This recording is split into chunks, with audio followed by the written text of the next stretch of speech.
In a moment, you'll hear James Stewart as the six-shooter, just one of the many fine programs brought to you Sundays on NBC. Later this evening, listen to the NBC Star Playhouse with one of your favorite stars. Here, Meet the Press, America's #1 newsmaking program. And be sure to keep tuned for the dramatic story of communism in America on Last Man Out. It's a wonderful lineup of great programs, all of them heard only on NBC. James Stewart as the six-shooter.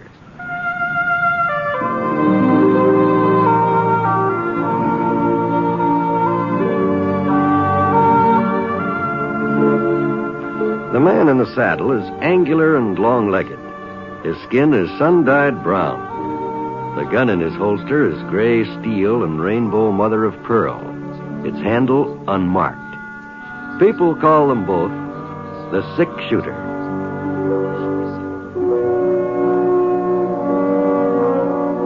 The NBC Radio Network presents James Stewart as the six-shooter, a transcribed series of radio dramas based on the life of Britt Ponset, the Texas plainsman who wandered through the Western Territories, leaving behind a trail of still remembered legends.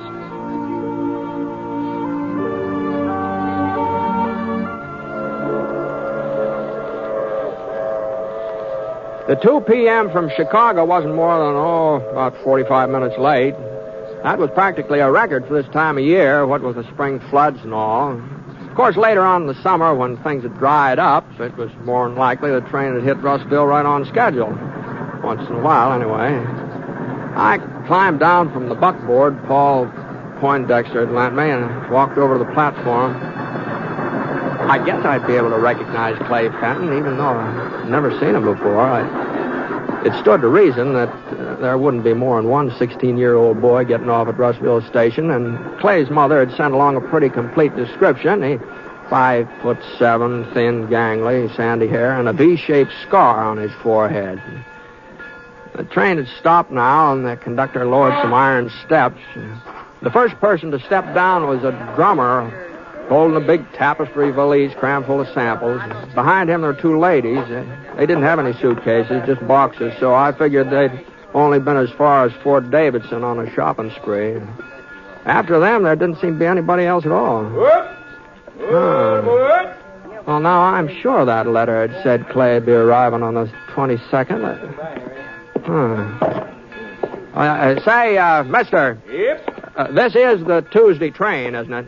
What day did you think it was? Oh, I know it's Tuesday, but sometimes, well, I was wondering if this could be Monday's train. I mean, you're not a day late, are you? Well, of course we're not a day late. We're right on time, practically. Uh-huh. Well, I was supposed to meet a young fellow traveling with you, about 16. Mr. Ponset? Clay? Yes, sir. Yeah, I didn't see you get off. I was riding in the last car. It took me a couple of minutes to get my things together. This the fellow you were looking for, mister? That's right. Thanks very much. What? Buckboard's right over here, Clay. Here, let me give you a hand of that suitcase. Oh, it's not very heavy. I can manage.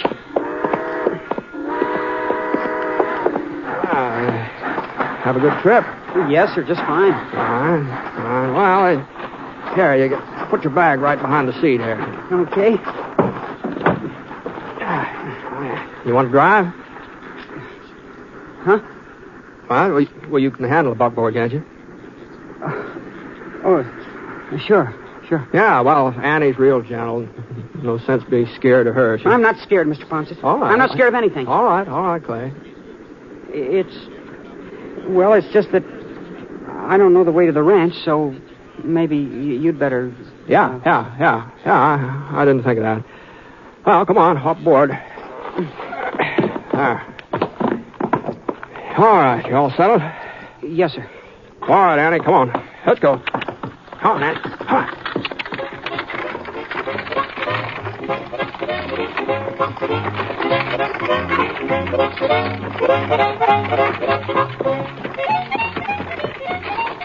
That's your first trip west, isn't it, Clay? That's right. Yeah. Come on, Annie. Come on now. You know, you must have done some pretty smooth talking to persuade your ma to let you come out here all by yourself. My coming was her idea, Mr. Ponset. Oh, I see. She thought, well, since I don't have any brothers and we've always lived in town, She thought maybe it would do me good to spend a summer on a ranch. I see. Of course, I was all for it, too. You were, huh? Oh, sure. Especially when I found out I was going to be staying with you. The other fellows, they sure were jealous when I told them I was going to be living with a six-shooter. Well, we all pick up nicknames out here, Clay. Something to answer to besides your own handle. It doesn't necessarily mean anything, you know. In your case, it means something, all right. No. Oh, Mom told me not to expect you to talk very much, especially about yourself. Yeah, I guess she knows you pretty well, Mr. Ponset. We used to be real good friends, your Ma and Pa and me. That was when they lived up in Dakota before you were born. Yes, sir. Come to think of it, you look like your Pa.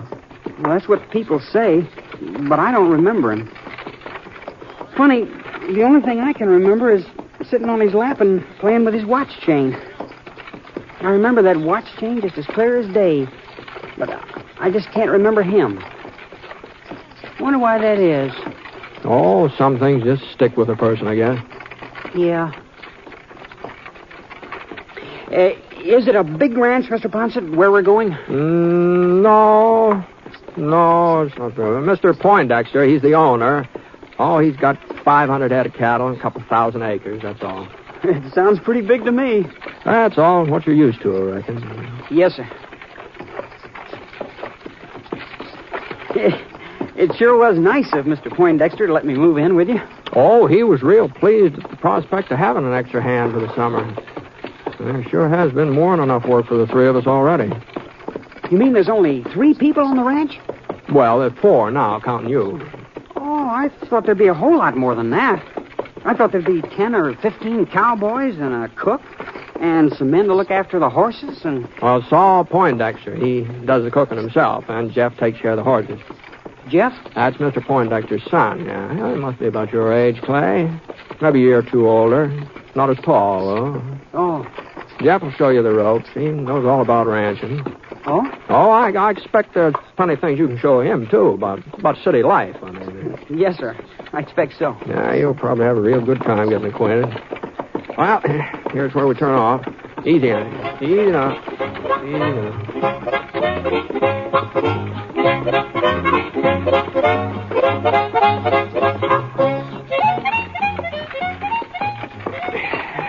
Oh, girl. Oh, boy. Oh, girl. Well, I didn't expect you back so soon, Britt. Yeah. Train was earlier than usual.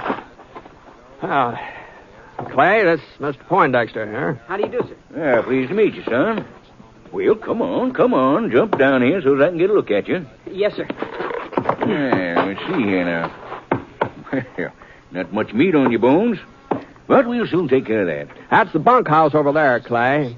You can start getting settled while I unhitch Annie here. All right, Mr. Ponset. No. Hold on a minute, Britt. What? There's no reason why Clay can't unhitch the buckboard. This is as good a time as any for him to start learning his chores. Oh, whatever you say, Saul. Think you can manage, Clay? I guess so. Jeff will give you a hand. Jeff! Where in thunder are you? In the barn, Pa. Well, get out here. I'm fixing that trailer you busted yesterday. I don't care what you're doing. I say get out here. You think I'm hollering just to exercise my lungs? Okay. Keep your shirt on. Fine way for a son to talk to his father. Just see that you don't follow his example, Clay. No, sir, I won't. Yeah, well, what's all the ruckus about? Oh, hi, Britt. Yeah? Yeah, it's Clay Fenton, Jeff. Oh, howdy. Hello. I want you to help Clay unhitch the buckboard. In those duds? I've got some other clothes in my suitcase. Like mine? Well, not exactly. Appears like we'll have to take Clay into town and fix him up with some Levi's and boots. Yeah, maybe we'd better. Well, if you don't mind getting them fancy pants all messed up. Yeah, I don't mind. Come on in. Easy. Clay, I'll put your suitcase in the bunkhouse. Thanks, Mr. Ponset. Yeah. Seems like kind of the quiet type, Britt. Well, this is all pretty new to him, Saul. Well, he'll get used to it. Jeff will see to that. Yeah, guess he will. Well, I better start fixing supper. I thought maybe we'd have Johnny cake tonight. How's that sound to you? Sounds fine, Saul.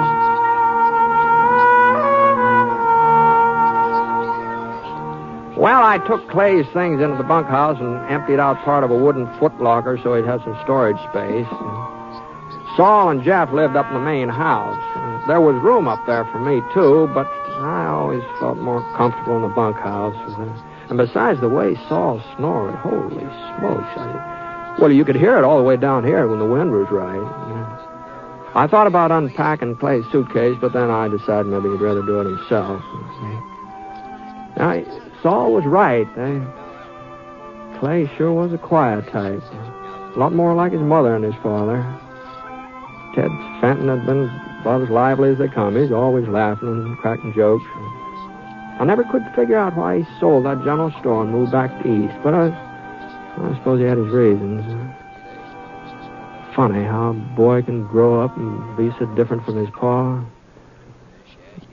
A couple minutes later, I heard Jeff shout about something. All right, then prove it. Prove that you ain't no dude. All right, I will. You're scared to ride. Well, I couldn't quite make out what Clay called back, but I sure could tell they weren't exactly hitting it off.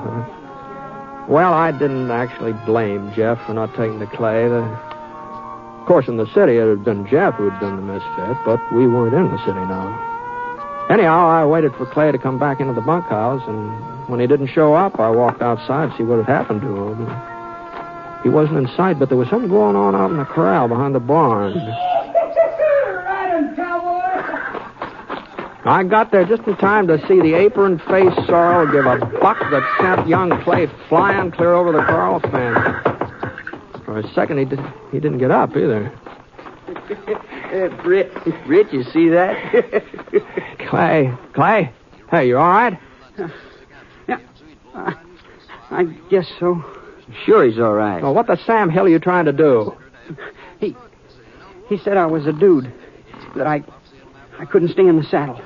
You put him up to riding that Sorrel, Jeff? Nope, I gave him his pick of the ponies. Now, you know that Sorrel's a high binder. You should have warned him. It ain't my fault if he can't tell a spooky horse when he sees one. It was his pick. Well, here, Clay, you think you can stand up? Yes, sir, I think so. Let's see. Well, doesn't seem to be anything broken. I guess I better change my trousers.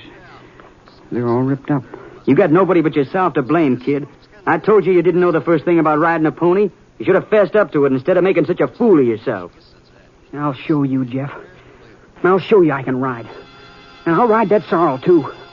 Just you wait and see. You'd almost think he meant it, wouldn't you, Britt? He means it. City dude. He don't even know which side to mount. Yeah. But that won't keep him from trying the Sorrel again. Well, if he does, he'll just get himself tossed off. Uh-huh. Well, maybe so.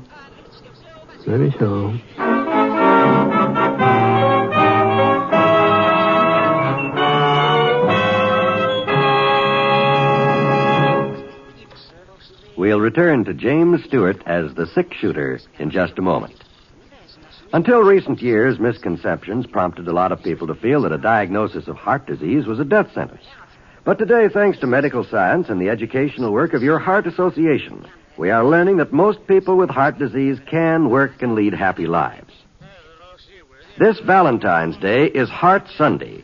Remember to give to your local Heart Association because when you help your heart fund, you help your heart.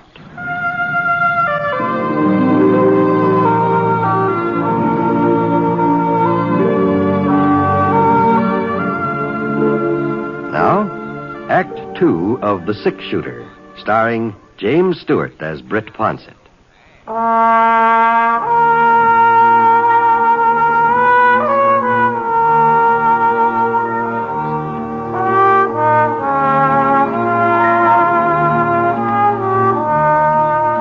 Well, Clay changed his clothes and we all had supper. Nobody said much while we were eating, and nobody mentioned the Sorrel again. I figured it was just as well to let the subject drop for the time being. And as soon as the dishes were washed, Clay and I headed for the bunkhouse. It was only 7:30, and that was half an hour before my usual bedtime, but Clay seemed pretty tired, so we turned in. I guess I must have been kind of tired myself, huh? Anyway, the first thing I knew, I dropped off.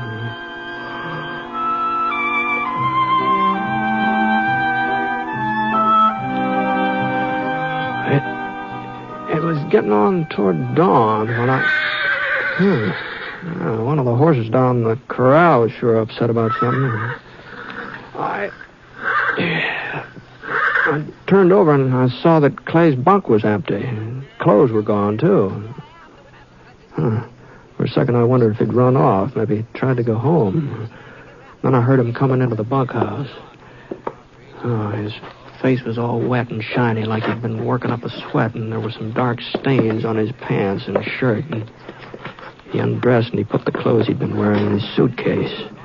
Then he crawled under the blanket on his cot and he pretended to go back to sleep. He hadn't noticed that I was awake, and I didn't see any reason for starting a conversation at 4 o'clock in the morning, so... Besides, whatever he'd been up to, probably wasn't any of my business anyway.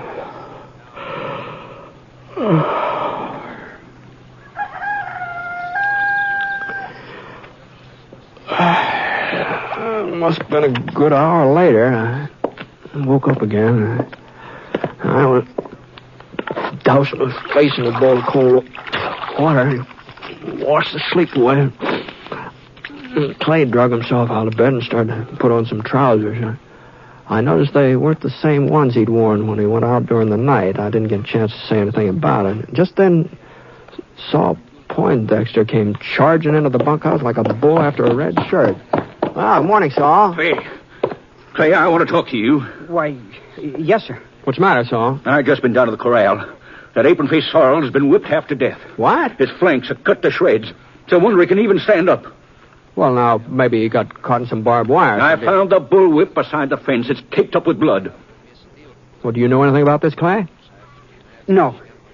No, sir, not a thing. You're lying, you little... Now, Saul. Jeff told me about how the Sorrel threw Clay yesterday. You knew about it, Britt. You were there. Yeah, I was there. Well? I didn't do it, Mr. Ponset. If you didn't, who did? Me or Jeff or Britt? I don't know. Oh, maybe if you were whipped the way that pony was, maybe then you tell the truth, you little... Now, easy, Saul. Easy now. Get him out of here, Britt. Send him back home. Send him anywhere. But get him off my ranch. You didn't whip that pony, Clay? I told you I didn't. Yeah, that's what you told me. Why don't you believe me then? Just because I'm a stranger, because I'm different from the rest of you, why do you have to pick on me? Well, there's one way to find out whether you're telling the truth or not. What do you mean? You said you'd ride that sorrel again. You said you'd show Jeff that you could ride him, huh? No, I would, too, if they'd let me. Well, I'll let you. Huh? But I sure hope for your sake you didn't whip that horse last night. What difference would it make? Well, horses are pretty smart animals. And when somebody's mean to them, they don't forget it. And they can be mean, too. That sorrel especially. Oh? The person who beat him ever tried to climb on that pony's back. Well, but as long as you weren't the one, well, you haven't got anything to worry about, have you? Come on now. Let's go out to the corral, huh?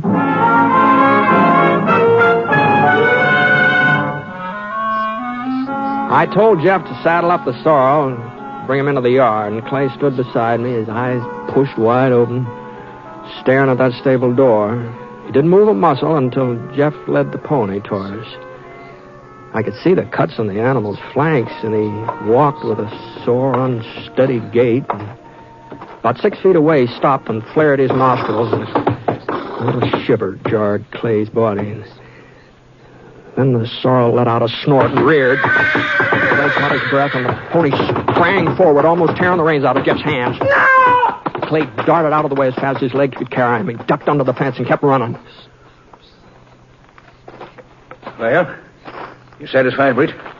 You believe he done it? Well, I was pretty certain of it all along, so... Well, then why'd we have to go through all this rigmarole? At least he won't have any reason to go on lying from now on. That's something. I sure wish I could figure out what got into him last night. He's mean. That's what got into him. Mean, clean through. Well, kids aren't usually mean to animals, Saul. Your friend Clay Fenton is. Take another look at my pony there, if there's any doubt in your mind.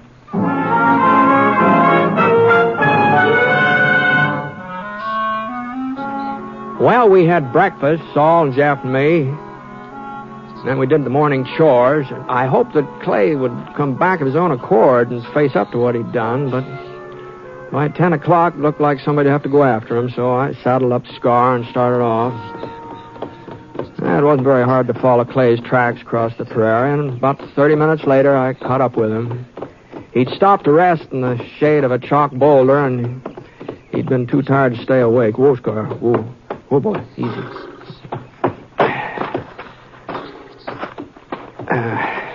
Clay?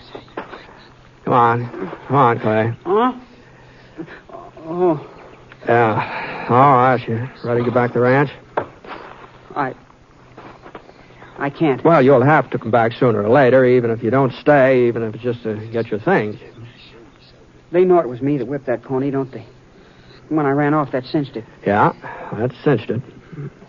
I had to whip him, Mr. Ponset. I had to. You did, huh? I didn't know it would make him meaner. I thought if I beat him good, he'd be scared of me afterwards, and he'd let me ride him.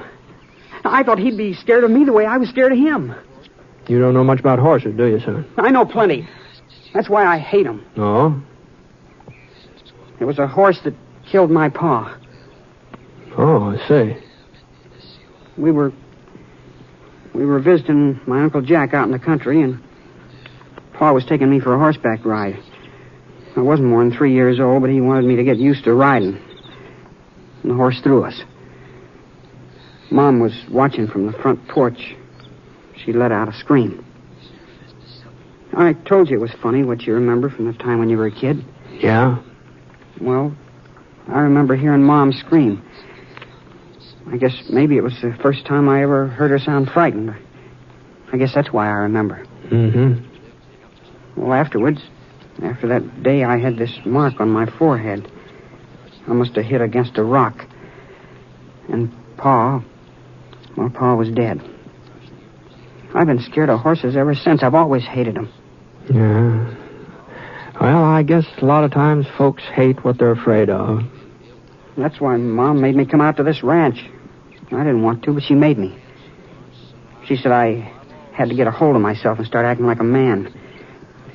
And I tried, Mr. Ponset. I tried to ride that sorrel yesterday. You know I tried. Yeah? And when I couldn't hang on, well, I figured if I showed him who was boss, I figured then maybe he wouldn't throw me again. Now, whipping that pony the way you did, you could have killed him, Clay. Well, what's the difference? He's just a horse, ain't he? Uh-huh. Well, if you can't see where it was wrong, there's no point in me standing here jawing about it. So let's just... Clay.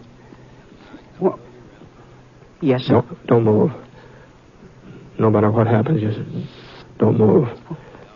What? Now do what I say. Just keep sitting the way you are. What's the matter? There's a rattlesnake edging toward your belly. Now go on. Go on. Keep on talking. Just keep on talking like nothing's the matter. Don't try to look at him. Just go on talking. I can't. No, there's no reason to get scared yet now. He may shove off by you and never notice you. Just keep on talking. Keep on talking now. I can feel him on my leg. Oh, you're imagining that, Clay. He's not even touching you. Can't you kill him, Mr. Ponset? If he starts to strike, maybe I can get off a shot. But he isn't striking yet. Now, sometimes rattlers go on about their business and don't strike now, so you just keep sitting there. Just keep sitting there and keep talking like everything was fine. Go on, son. Now, go on. Talk. Go on. Clay did his best, but his voice sure didn't sound very strong or confident. Not that I blamed him. He was in a tough spot, and the worst of it was I just couldn't risk shooting. The snake was right between us. As long as he stayed there firing, I'd be sure to get a bullet into Clay. The rattler would just move off a foot or so, maybe.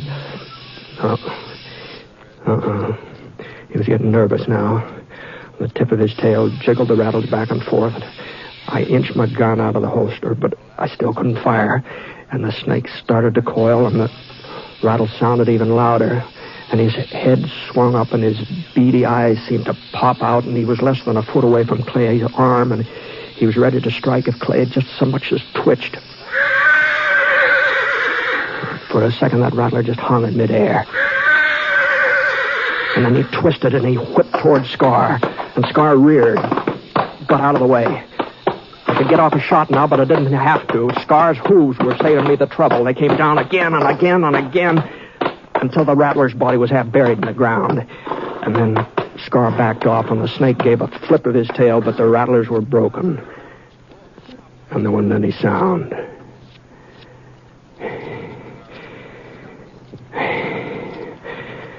All right, Clay. Let's go. Mr. Ponset? Yeah? Why'd he do it? What? Your horse. Why'd he save my life? I guess he just doesn't like rattlesnakes, that's all. The snake wasn't bothering him. He was out of the way. What's his name, Mr. Ponset? Scar. Scar? That's right. That's funny. I guess if I was a horse, that'd be my name. Well, I'd like to ask you a favor, Mr. Ponset. Go ahead. Do you think that sometime, if I stay on here this summer, well, sometime could I ride him? Well, if we're going to get back in time for dinner, we're going to both have to ride him right now.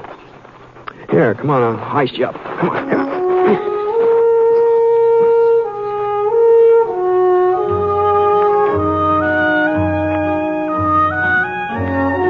It wasn't easy for Clay the next few weeks, especially since Saul Poindexter said if Clay was going to stay on, he'd have to look after that Sorrel. Pretty smart old man, Saul. Took time, lots of time.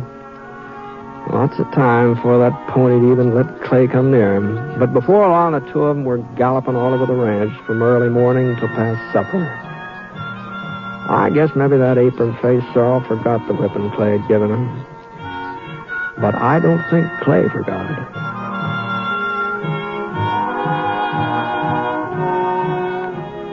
The Six-Shooter is a transcribed NBC Radio Network production in association with Review Productions. It is based on a character created by Frank Burt and is written by him. Mr. Stewart may soon be seen in the Universal International picture The Glenn Miller Story. Others in the cast were Bill Johnstone, Bert Holland, and Sam Edwards, who played the part of Clay Fenton. Special music for this program was by Basil Adlam, and the entire production is under the direction of Jack Johnstone. All characters and incidents were fictitious, and any resemblance to actual characters or incidents is purely coincidental. By the way, you'll be interested in knowing that the Six-Shooter has been chosen for broadcast to our men overseas through the facilities of the Armed Forces Radio Services. This is John Wall speaking. Tonight, enjoy Sunday at Home with Jan Murray on the NBC Radio Network.